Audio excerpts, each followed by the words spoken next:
murongo wa mbere tugeze ku wa gatatu. Aravuga ngo byuka urabagirane kuko umucyo wawe uje kandi ubwiza bw'Uwiteka bukaba bukurasiye. Dore umwijima uzatwikira isi, umwijima w'icuraburindi uzatwikira amahanga, ariko Uwiteka azakurasira kandi ubwiza bwe buzakugaragaraho. Amahanga azagana umucyo wawe, abami bazagusanga ubyukanye kurabagirana. Muvuge ngo amen. Dusome kandi ubutumwa bwiza uko bwanditswe na Matayo ibice 4. Ubutumwa bwiza uko bwanditswe na Matayo ibice 4 murongo wa 15 tugeze kuri 17. Twumve icyo Imana ivuganira natwe muri iryo jambo. Ubutumwa bwiza uko bwanditswe na Matayo ibice 4 murongo wa 15 tugeze kuri 17. Ndabona mwahageze, Imana ibahe umugisha. Aravuze ngo mu gihugu cya Zebuloni na Nafutali, hafi y'inyanja hakurya ya Yorodani ni Galilaya y'abapagani, abantu bari bicaye mu mwijima babonye umucyo mwinshi, kandi abari bicaye mu gihugu cy'urupfu no mu gicucu cyarwo bamurikirwa n'umucyo. Yesu ahera ubwo atangira kwigisha avuga ati mwihane kuko ubwami bwo mu ijuru buri hafi. Muvuge ngo amen. Haleluya. Ndashaka kuvuga kubyuka ukarabagirana kuko umucyo waje. Dushimiye Imana itumurikiye ikaba itwongereye ubuzima. Umuntu wese ni umushyitsi kuri uyu munsi, kandi uyu munsi ni uw'igitangaza ku buzima bwawe, kuko Uwiteka aguhagurukije akubyukirije kurabagirana. Afitanye nawe gahunda nziza, niyo mpamvu yakurarikiye kuza muri uru rusengero kugira ngo mugirane ikiganiro cy'umwihariko. Imana ishimwe.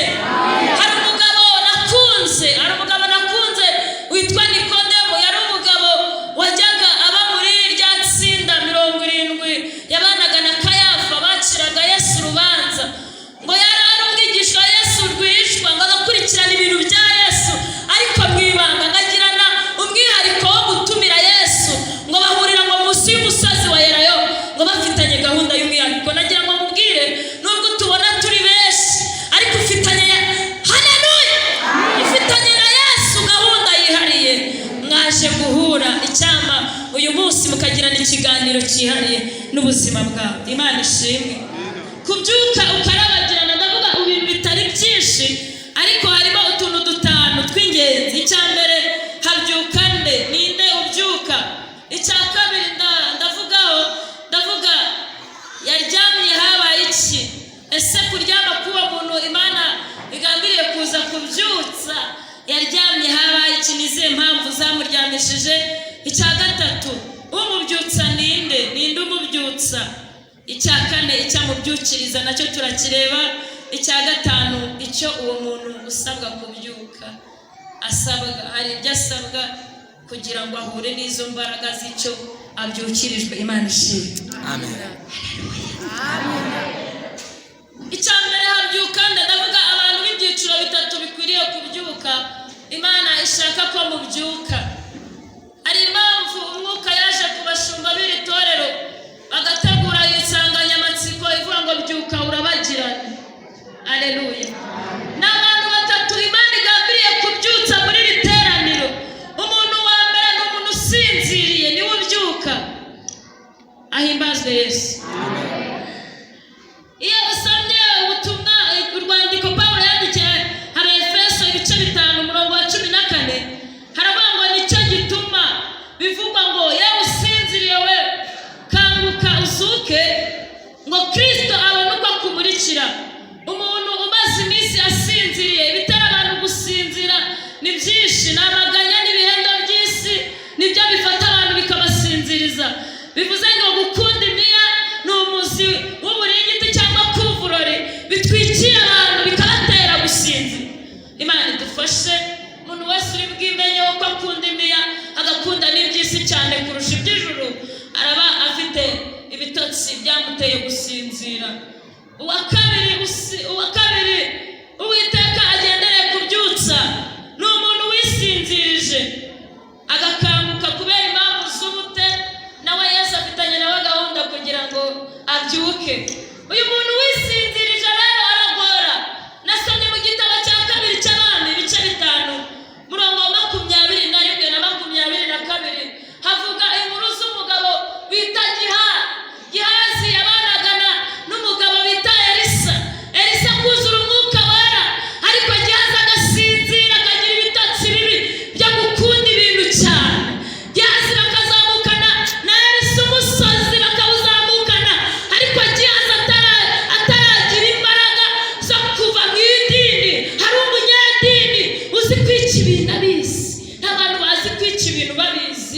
wamubwira gukorera Imana kagira ngo abatijwe ejo, kagira ngo nabyaze. Uwo muntu arisinzirije, kandi gukangura umuntu wisinzirije biragorana.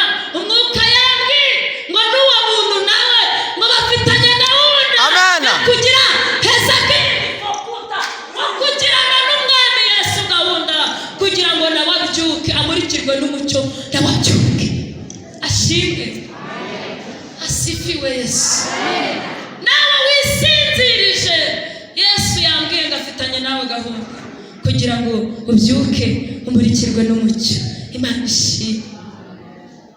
Umuntu wa gatatu mwuka yanumyeho ni umuntu nawe Yesu afitanye nawe gahunda yo kumumurikishiriza umucyo we nawe akabyuka. Ni umurwayi, ni umuntu urwaye uburwayi bukomeye bw'ibyaha, ibyaha byinshi bitewe n'igihugu utuyemo. Tusomye amagambo ari muri Matayo avuga ngo abantu ngo bari mu gihugu cy'igicucu cy'urupfu, ariko ngo babonye umucyo.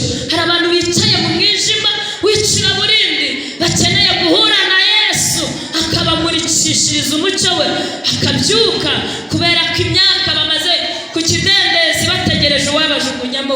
Ubwo burwayi nabwo hari uwabugukiza, uburwayi bw'imyota nyinshi y'ibyaha, uburwayi umaranye imyaka myinshi, uri umusinzi, uri umusambanyi bimaze igihe, ariko nawe Yesu afitanye gahunda nawe yuko ubwo burwayi bw'ibyaha yabugukiza. Iyo uwo muntu urwaye abonye ubuzima, haleluya. Nagira ngo batandukanize gato ubuzima n'imibereho. Imibereho ni igihe umuntu afite ibimubeshaho, afite inzu, afite basic need, ibyo kurya bihagije, akagira haba. Ibyo bintu bitanga imibereho, ariko ntibitanga ubuzima, kuko hari abantu babifite ariko bahorana ubwoba bw'ubuzima. Yesu wenyine niwe ufite ubuzima, agufitiye ubuzima. Ubwo burwayi nabwo afitanye nawe gahunda ko yabugukiza ukaba muzima.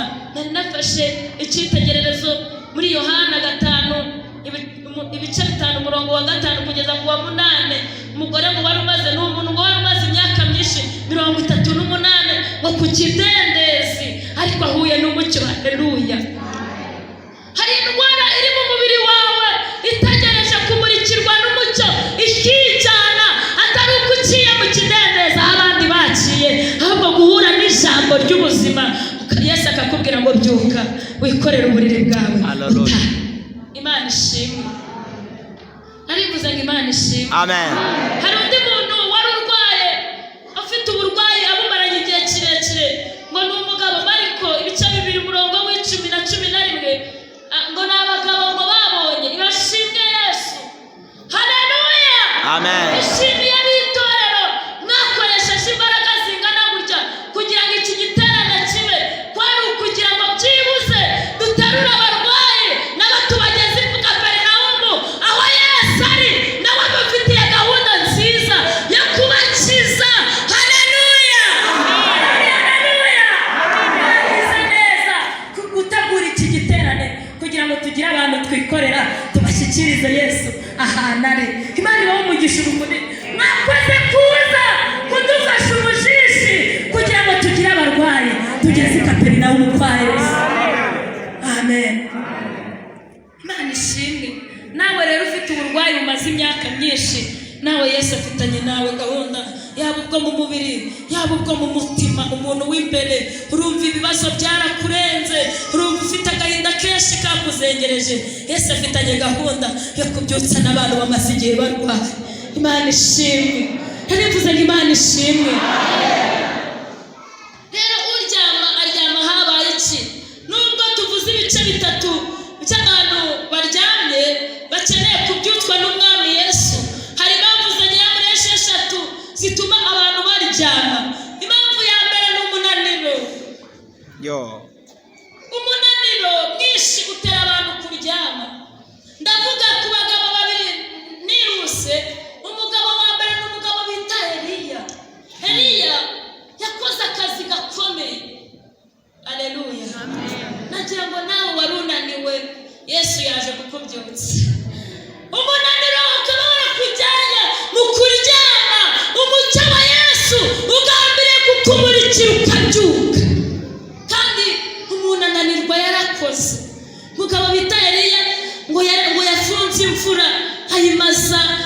itatu n'amezi 6 ayifunze, abwira Ahabu kubera ko wimuye Uwiteka nanjye ndayifunze. Akijije inganya aramubwira ati uretse n'imvura n'ikime ndagifunze. Abantu bamurikiwe n'umucyo bafite ubushobozi bwo gufunga imvura, nta mafaranga bafite kuri konti. Niko Bibiliya ivuga. Iravuga Eliya yari umusuke w'i Galeyadi, umugabo mugufi umwe, nta mafaranga yari afite, nayo Bibiliya yerekana, ariko yari afite ubushobozi. Haleluya! Yari afite ubutunzi bwinshi, afitiwe na data n'imigisha. Ni Pawulo yayandikiye Abefeso, aravuga ngo ni imigisha y'umwuka yo bwishyura. Ibintu isi idafite Dubai ntiwabibona, Makewusi ntiwabibona, Ubushinwa ntibibayo. Ni ibintu bifite n'umwihariko wabera. Komera. Umwihariko wabera gusa. Sukuma injili. Ni imigisha y'umwuka yo bwishyura. Imana ishimwe. Ariko uyu mugabo nubwo yari abitunze arananirwa, agira umunaniro umutera kwiruka. Bibiliya ivuze ngo iki? Iravuze ngo nuko kubera umunaniro ahunga Yezebeli. Ariko muri iri teraniro kubera ko Umwami Yesu aje kutubyutsa, haleluya, yaje yitwaje umutsima n'amazi byo kugemurira abantu bafite umunaniro. Shimwa.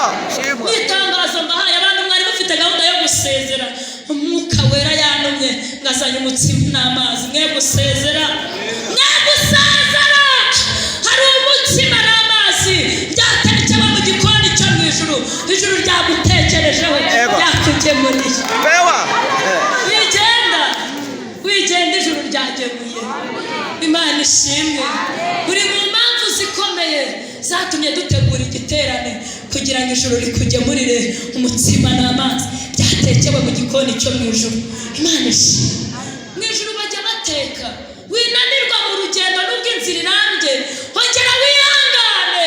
Yesaya 40:29 yaravuze ngo abasore b'imigenda bazacogora baruhe. Ni iki cyatuma abantu bari bananiwe bagira imbaraga? Nuko bibuka ko tuzataha igihe kiri bugufi. Ongera wihangane, igihe cy'isarura kiri bugufi. Igikorera turirimbiye ngo ibimenyetso bigaragaza kuza kwa Yesu birahari.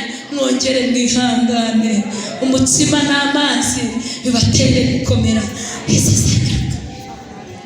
Nari ngiye kuvuga na Burahamu ukuntu yananiwe agasinzira, ariko umwuka arabibabwira ndabizi. Umwuka twazanye ibintu nari buvuge, umwuka arabivuga neza. Ndabizi afite ibintu ari gukora mu iteraniro. Ashimwe Yesu. Icya kabiri gituma abantu baryama ni umwijima. Twasomye muri Matayo turavuga ngo mu gihugu cya Zebuloni na Nafutali, bo hafi y'inyanja hakurya ya Yorodani, i Galilaya y'abapagani. Bitewe n'aho umaze iminsi abantu muba hanze, bitewe n'aho umaze iminsi mu mwijima, iyo utinze mu mwijima ibitotsi birakwataka bikagutera gusinzira. Ariko iyo mpamvu irumvikana, ariko umucyo yamuritse n'uwemerera urava mu bitotsi by'umwijima umurikirwe n'umucyo. Babonye umucyo nabo baramurikirwa. Ni nk'uko umucyo wagusanze yanindera kugira ngo ukumurikire we gukomeza kuruha. Hari Umwami Yesu wagukunze, yantumye ngo mubwire ko akigukunda. Haleluya. Aba gatatu baryamye bitewe n'impamvu. Iya gatatu ni ubunebwe. Bibiliya ivuga ukuntu yavuze mu Migani 18 umurongo w'9, yavuze ngo ugire ubute ku murimo we aba ameze nk'umuvandimwe w'umurimbuzi. 19:15 yavuze ngo ubute butera gusinzira ubuticura, kandi uwinaniwe arananuka. Wigira ubute, ongera wibuke ko Umwami Yesu azagaruka, wongere subire n'imbaraga. Iyo mpamvu ntiyumvikana kuko umucyo waje. Imana ishimwe. Mpamvu ya kane ni uburwayi bw'umutima, kugira inyota y'ibyaha. Hari umugore, iyo usomye Yohana 4 usangaho umugore ngo wari ufite inyota, wageze ku ivomero ahahura na Yesu. Nawe wageze ku ivomero nushaka uhure na Yesu. Nakubwiye ko mufitanye gahunda, nubwo iyo nyota yanze, ariko Umwami Yesu agufitiye ubuzima, agufitiye umuti, yakumara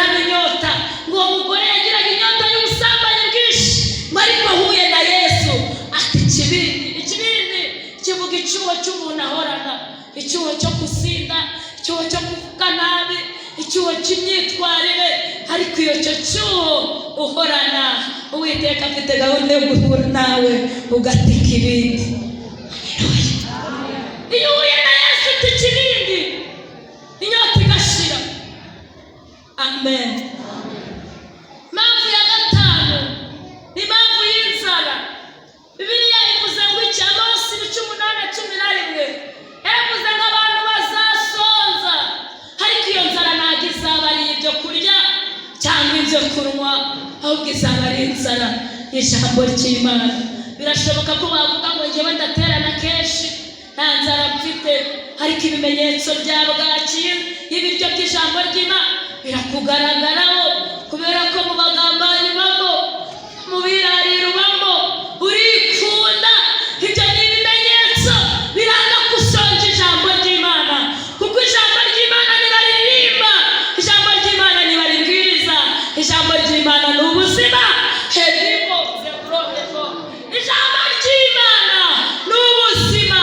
Birashoboka ko usinzirijwe n'inzara, Kristo yaje kukumurikira ngo aguhe ibyo kurya by'ijambo ry'Imana bihagije. Imana ishimwe, Imana ishimwe. Nyiri hano kuri iyi nzara, reka mbayitangaza rikomeye. Mperutse gusoma umugani w'abakobwa 10 n'umugani w'abakobwa 10, 5 b'abapfu na 5 b'abaswa, bafite ibintu byose 6 bahuriyeho. Reka mbivuge vuba vuba.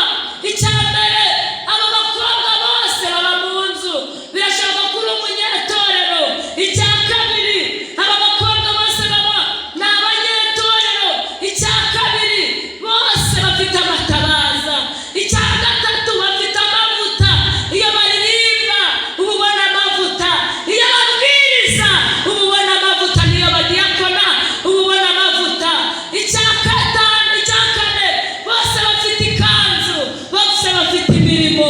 Iyo bakora mu itorero bose bambaye amakanzu. Icya gatanu, igicuku cyose bose kibageraho, bose igicuku kibageraho. Reka mvuga akantu gakomeye nasanze ari itandukaniro. Bamwe umukwaje, haleluya, umukwaje. Bamwe bagiye guhanjuza, ariko abandi ijambo ry'Imana bari baryibitsemo, bagana ku ijambo babitse bongera mu mataba. Imana ishimwe. Bagana ku ijambo babitse bongera mu matabaza. Nta nzara bari bafite y'ijambo ry'Imana, ntayo bari bafite y'ijambo ry'Imana, nta nzara bari bafite. Bituma bafata kutuvuta tw'ijambo ry'Imana babitse mu mutima. Niko Dawidi yavuze, yaje ngo nabikiye ijambo ryawe mu mutima, kugira ngo nagucumuraho. Niba udafite ijambo ry'Imana, umukwe azaza ukijya guhanduza, ukeneye kuritunga kugira ngo ugire itandukaniro ry'abaswa n'abanyarwenya. Icya gatandatu dusoje ni ibiyobyabwenge. Ikiyobyabwenge gitera abantu gusinzira. Reka mvuge icyitwa Delila kwa Samusoni. Samusoni yakomeje anywaho buke buke. Hari igihe umuntu akora ibyaha buke buke agakomeza anywa, kikamutera feneriga, akayoberwa igihe yasinziriye. Ariko nawe nubwo wahuye n'ibiyobyabwenge bigirisha imute, Yesu mufitanye gahunda kugira ngo akumurikire. Haleluya, nawe agufitiye gahunda nziza yo kukumurikira kugira ngo uhure n'umucyo urabagirane. Imana ishimwe. Ubyutsa ninde? Twamuvuze ko ari Kristo, umwana w'Imana, umukiza w'isi. Imana ishimwe, Imana ishimwe, Imana ishimwe. Yesu yaje kukubyutsa.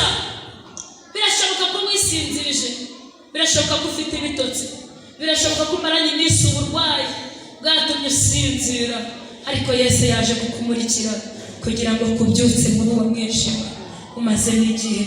Icya mbere, iyo usomye Yohana 9:5, Yesu yarivugiye ubwe, aravuze ngo nkiri mu isi ndi umucyo w'isi.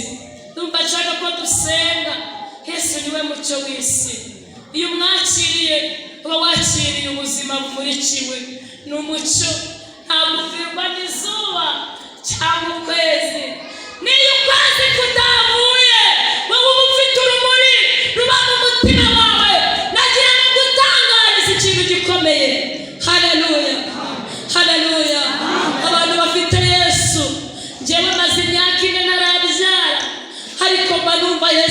kinkunda, anumva kinkurikiye, anumva kiri inshuti yanjye.